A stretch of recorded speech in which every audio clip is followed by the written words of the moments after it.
இந்த சீனை நான் ஏதோ ஒரு படத்துல பார்த்துருக்கேனே, அந்த மாதிரி சில சீன்ஸ் ஒரு மூவியை ஞாபகப்படுத்தும் நமக்கு.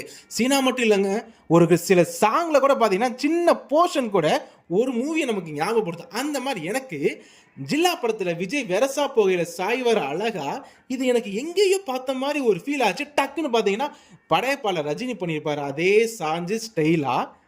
அடுத்து பார்த்தீங்கன்னா சிவகார்த்திகேயன் கார்ல சாஞ்சு எதிர்நீச்சல் படத்துல அழகா பாடுவாரு. இது எனக்கு அப்படியே 3 படத்துல தனுஷ் ஆல்ரெடி கார்ல சாஞ்சு பாடிட்டாருங்க. ஒரே மாதிரி இருக்கா? அடுத்து பார்க்கறதுக்கு முன்னாடி சேனலை சப்ஸ்கிரைப் பண்ணாதவங்க பண்ணிடுங்கப்பா. டைரக்டர் முத்தையா படத்துல எல்லா சீனும் ஒரே மாதிரி தான் இருக்கும். சீனா இருந்தா கூட பரவாயில்லங்க. அது வரக்கூடிய டான்ஸு, 2 ஃப்ரெண்ட்ஸ் சேர்ந்து பாடுறது, அதே போர்ஷனு, அதே லொக்கேஷனு, பொண்ணை ஃபாலோ பண்றது, ஒரே மாதிரி ஸ்டைல்ல தான் அந்த சாங்ஸ் எல்லாமே பிளேஸ் பண்ணியிருப்பாரு. எல்லாம் பாருங்க ஒரே மாதிரி இருக்கும். இதெல்லாம் பார்த்தீங்கன்னா எனக்கு டக்குன்னு தோணுச்சு. ஸோ பட்டுன்னு சொல்லிட்டேன்.